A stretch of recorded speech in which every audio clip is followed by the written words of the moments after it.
Mayat seorang lelaki dipercayai Yoga Angiska, 26, warga negara Indonesia yang dipercayai tertimbus di dalam lubang lumbung emas haram di Gunung Tabai, Seorang wanita warga Indonesia didenda RM2,800 selepas mengaku bersalah di Mahkamah Magistrate Muar pada Rabu 3 Julai 2024 atas pertuduhan menjalankan aktiviti pelacuran dalam pondok di sebuah kebun sawit bulan lalu. Warga asing berdepan hukuman gantung sampai mati selepas dihadapkan di Mahkamah Session Teluk Intan hari ini atas pertuduhan mengedar dadah seberat 10.6 kilogram minggu lalu.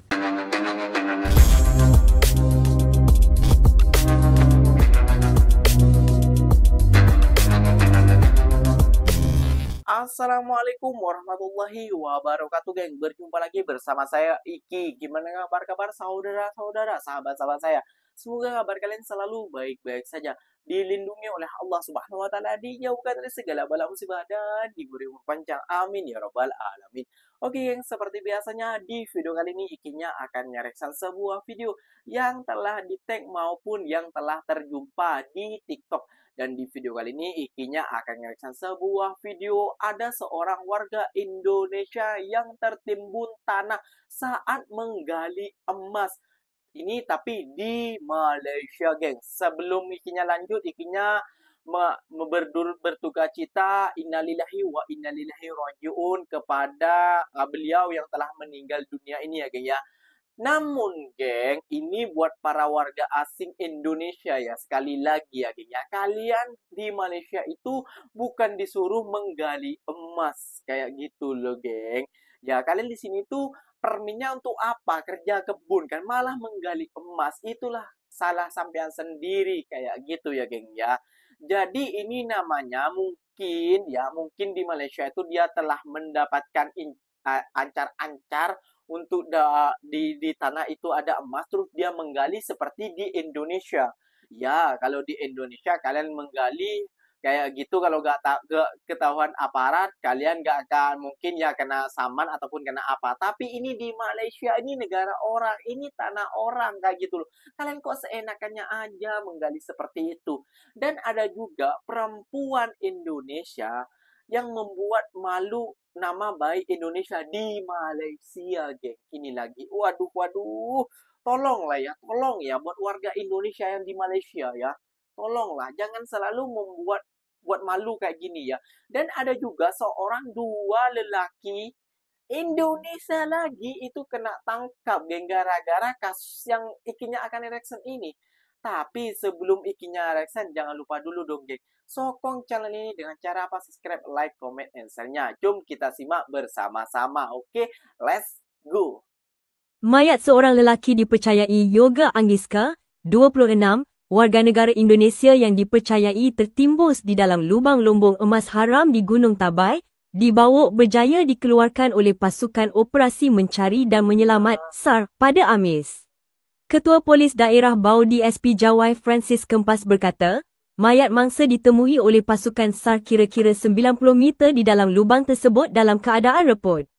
Menurutnya, pasukan SAR telah mengumpulkan seluruh anggota mayat mangsa sebelum dibawa keluar dari dalam lubang tersebut. Satu tim yang seramai 8 orang telah masuk ke dalam tempat tersebut. Dalam proses untuk membuat pencarian bongkar tempat yang dikatakan satu jasad telah berada di situlah. Dia orang telah keluar untuk berehat sebentar, iaitu lebih kurang pada pukul 12.25 lah untuk rehat. Selepas itu dia orang masuk semula lebih kurang pada pukul 1.45 petang. Katanya ketika ditemui pemberita. Tambahnya, kerja-kerja mengorek timbusan tanah tersebut mengambil masa yang lama disebabkan keadaan di dalam lubang yang sempit. Terus pack lah, pack, bungkus body tersebut dan seterusnya proses untuk membawa dia keluar daripada tempat tersebut lah. Pada jam 3.56 petang, mayat mangsa berjaya dibawa keluar sambil dibantu oleh penduduk tempatan dan sepupu mangsa. Mayat mangsa kemudian dihantar ke Jabatan Forensik Hospital Bau untuk tindakan selanjutnya. Memandangkan keadaan jasad yang telah mereput, jadi kita mengalami kesukaran untuk mengenal pasti berdasarkan kepada fizikal. dan kita akan memerlukan ahli keluarga terdekat dia, adik-beradik ataupun ibu dia untuk tampil dan kita akan buat perbandingan DNA lah. Itu. Katanya lagi, tambahnya, siasatan lanjut masih dijalankan dan kes diklasifikasikan sebagai kes mati mengejut SDR. Pihak polis hanya menerima laporan kehilangan mangsa pada 23 Ogos lalu daripada pihak Konsulat Indonesia dan operasi SAR hanya dapat dijalankan sejak 28 Ogos selepas ada saksi tampil membantu siasatan. Difahamkan, insiden mangsa tertimbus tanah dikatakan berlaku pada 13 Ogos, namun tiada laporan dibuat sehingga kehilangannya mula disedari keluarga mangsa di Indonesia. Risau akan keadaan mangsa, keluarganya di Indonesia telah menghubungi konsulat di sini sehingga laporan polis dibuat pada 23 Ogos. Operasi SAR dilancarkan selepas maklumat baharu mengenai lokasi kehilangan mangsa diterima. Turut sama dalam operasi tersebut ialah anggota Jabatan Bomber dan Penyelamat Malaysia, JBPM, Sarawak dan Angkatan Pertahanan Awam Malaysia, APM. Seorang wanita warga Indonesia didenda RM2,800 selepas mengaku bersalah di Mahkamah Magistrate Muar pada Rabu 3 Julai 2024 atas pertuduhan menjalankan aktiviti pelacuran dalam pondok di sebuah kebun sawit bulan lalu. Tertuduh Ilah Jamilah 40 tahun yang juga ibu kepada seorang anak membuat pengakuan itu selepas pertuduhan dibaca jurubahasa di hadapan magistrate. Mengikut pertuduhan, dia didakwa melakukan perbuatan terbabit di sebuah pondok tidak bernombor dalam kebun sawit 23 Jun lalu. Berikutan itu, tertuduh didakwa melakukan kesalahan mengikut Seksyen 372B Kanun Kesisaan yang memperuntukkan hukuman penjara sehingga setahun atau denda atau kedua-duanya sekali jika sabit kesalahan. Berdasarkan fakta kes, polis menjalankan serbuan ke atas pondok terbabit dan mendapati tertuduh berada di dalamnya. Turut berada bersama tertuduh dalam pondok itu ialah seorang lelaki warga Bangladesh disyaki pelanggan pada waktu itu. Hasil pemeriksaan polis menemui beberapa barangan seperti tisu, kondom yang belum dan sudah digunakan, minyak pelincir serta wang lebih RM900. Dua warga asing berdepan hukuman gantung sampai mati selepas dihadapkan di Mahkamah Session Teluk Intan hari ini atas pertuduhan mengedar dadah seberat 10.6 kilogram minggu lalu. Kedua-dua rakyat Indonesia, Jasli 48 tahun dan Budi Hiriansyah 42 tahun, faham dengan pertuduhan dengan dibacakan jurubahasa mahkamah dalam bahasa Melayu. Bagaimanapun, tiada pengakuan direkodkan daripada kedua-dua tertuduh yang bekerja sebagai nelayan di hadapan Hakim Intan Nurul Farina Zainal Abidin. Berdasarkan kertas pertuduhan, mereka bersama-sama didakwa mengedar dadah jenis metafetamin dengan berat kasar 10,610 gram di kawasan jeti nelayan Kampung Bagan Sungai Tiang Selekoh Bagan Datuk jam 10 malam 15 Julai lalu.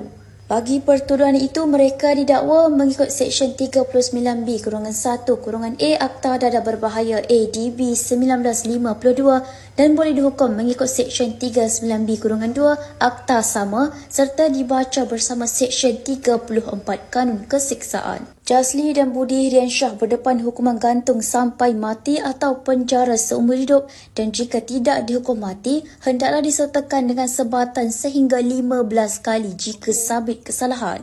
Kes dikendalikan Timbalan Pendakwa Raya Izzuddin Fakri Hamdan manakala kedua-dua tertuduh tidak diwakili peguam. Intan Nurul Farina kemudiannya menetapkan tarikh 27 September depan sementara menunggu laporan kimia.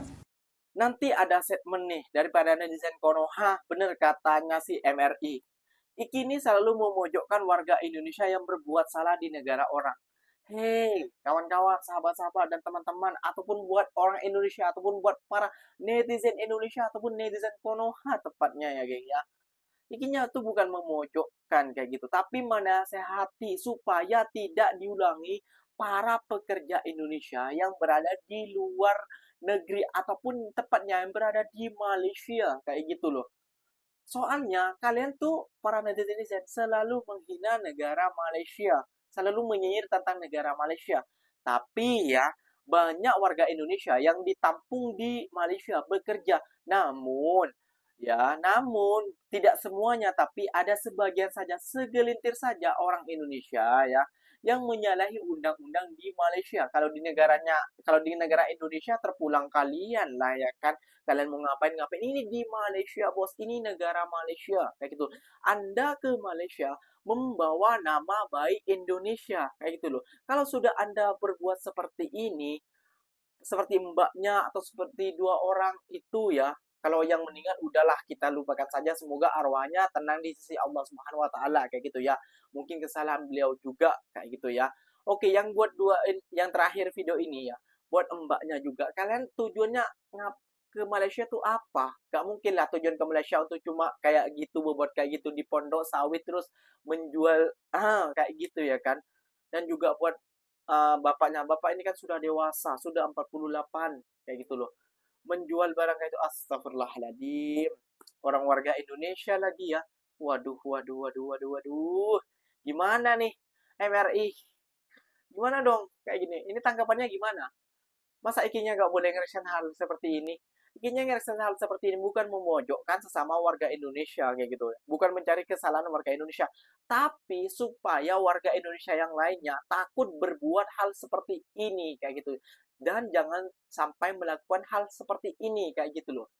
Marilah sama-sama kita menjaga nama baik Indonesia. Katanya NKRI, kalau ada kayak gini malah tidak dikritik ataupun dinasehatilah kepada PMI lain ataupun para pekerja lain kayak gitu loh. Jangan membuat hal seperti ini.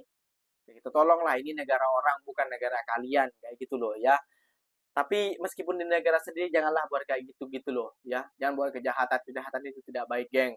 Oke, geng, mungkin itulah pendapat ikinya ya. Menurut kalian benar silahkan komen atau like, menurut kalian salah silahkan kalian skip saja, tidak perlu tonton video Iki ataupun reaction Iki ya. Yang berminat saja ataupun yang bisa kewarasan ataupun kesadaran dirinya ataupun mentalitinya ingin berubah kayak gitu saja ya geng ya. Oke geng, mungkin videonya sampai di sini saja. Ikinya pamit undur diri dulu. Bila tersilap kata silahkan komen di bawah. Wassalamualaikum warahmatullahi wabarakatuh geng. Berjumpa lagi kita di next video. Bye bye.